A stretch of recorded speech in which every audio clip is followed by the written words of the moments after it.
In fact, kung akong gumawa na, mas maganda po sa akin yan. Kaya nga lamang, ano mukha ihaharap mo naman sa akin mga kababayan kung hindi ko papadaanin ang C5. Paano po naman ipapaliwanag sa ating mga bayan?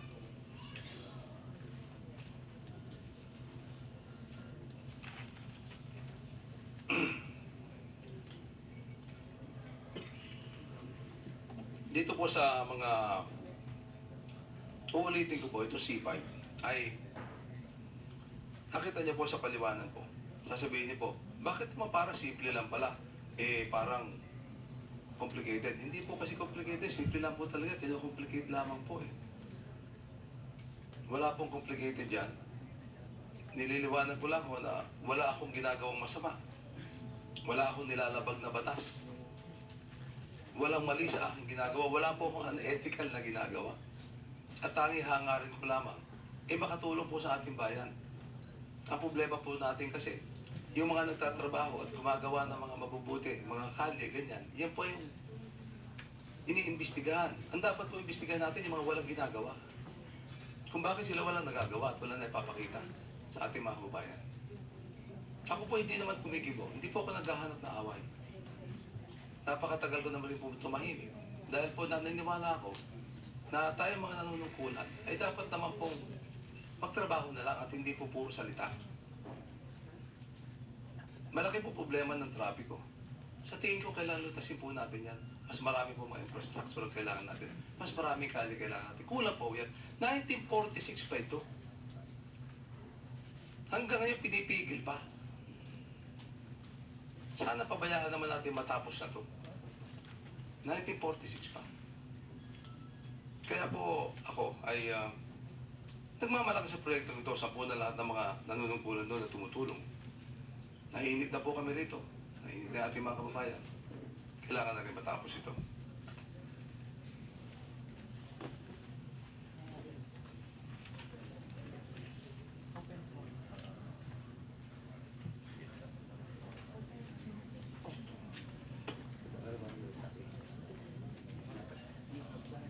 So ulitin ko ulit, wala akong ginagawang masama. Wala akong nilalabag na batas.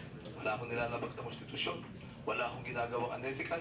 Ang tanging hangarin ko lamang dito ay matapos itong proyektong ito na napakalaki ng pakinabang na maibibigay po sa ating mga kababayan.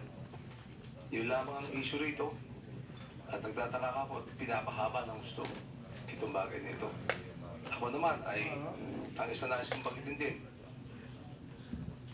Lahat naman na nag-i-issue lamang sa akin dito, puro presidentiable Lahat naman po ay kumakandidato pagkapangulo. Sila po magiging judge ko dito. Ano ba naman klaseng hustisya ang aking aabutin dito? Kaya lumalaki po ito dahil sa pinapalaki po ng mga presidentiable at ng kanilang mga kasamahan. Huwag naman po sana. Ang hilin ko lang, sana ay doon na lang tayo sa labas ng Senado magkampanya.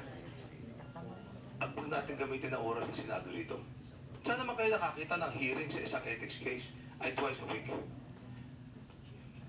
Parang minamadali. Para bago magbakasyon, makarami muna. Huwag naman po sanang ganyan dahil sa mahalaga rin po sa atin, galang natin ang hustisya. Dito po, alam ko naman na guilty ako. Pustahan tayo, guilty ako dito.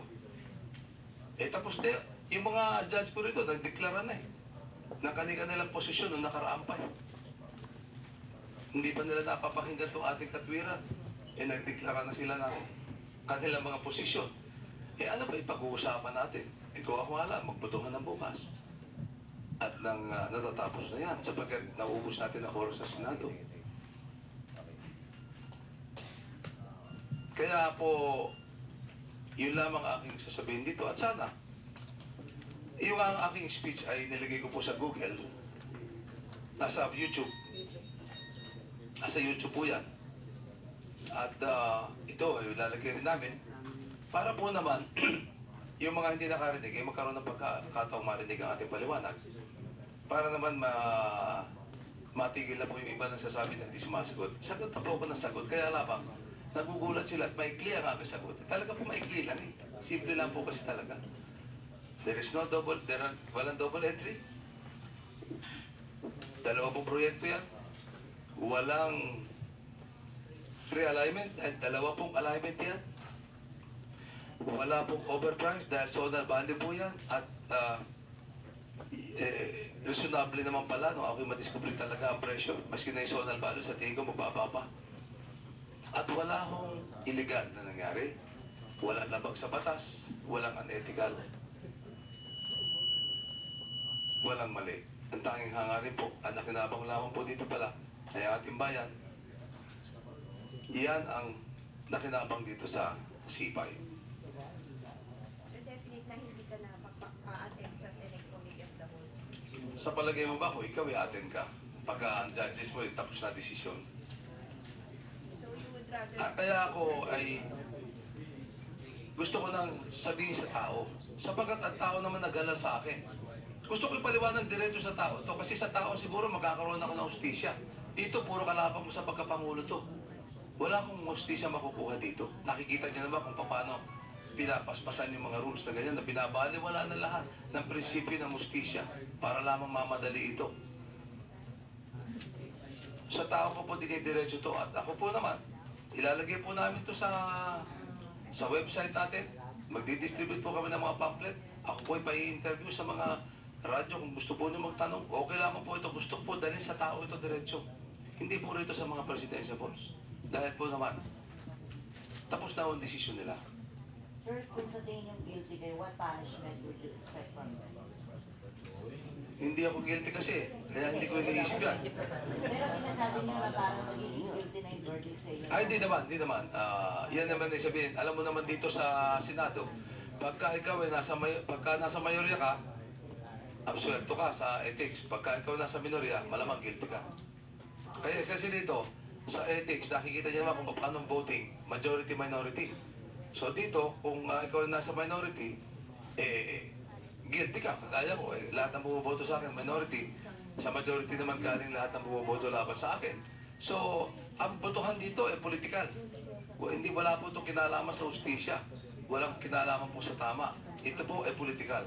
Ang majority po ay boboto laban sa akin. At least, pero, hindi naman po siguro lahat.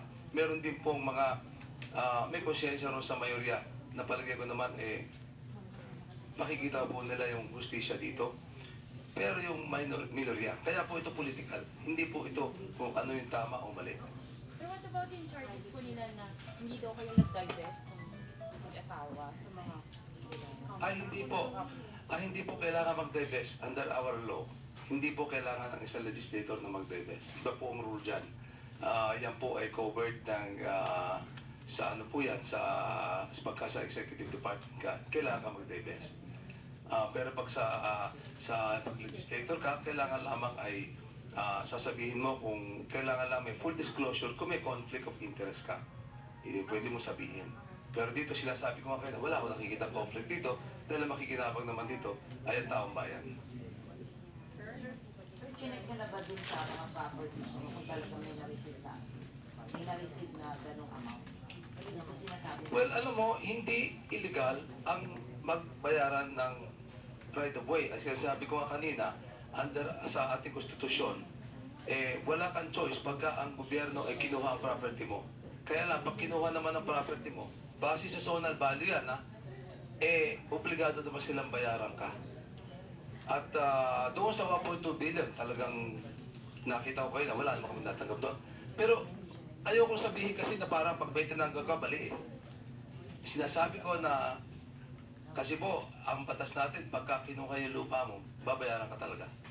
Sir, pwede po ba ninyong pangalanan kung ano yung mga ari-arian ninyo na tinamaan ng project? Pero hindi sa kayo siguro, nasa mga abogado namin yan. Hindi ko alam kung may tinamaan nga, totoo niyan. Yung sinasabi no na may 92 million, halimbawa, pwede namin ibigay later on niya sa mga hearings. Yan ibibigay naman ng mga abogado. Nasa kanila na, kasi ganito naman lahat ng dokumento na ito, kasi sa ngayon hindi ko dala. Pero ngayon lahat ng dokumento na ito ay parang nasa open naman yan. Open yan nasa mga attachment, nasa kanila rin yan. Tingnan nyo na lang yung mga attachments, nandun yun. Nandun sa mga file nila. It's available lahat yan. Sir, the Senate President said, nung sinabi Senate President, you may speak before other forums. Ang problema raw, these are not under law. Kaya itong mga binigay doon na yung mga dokumento, mga testers, under one, yun lang, yung mga pangalan. Kagaya ng sabi ko rin,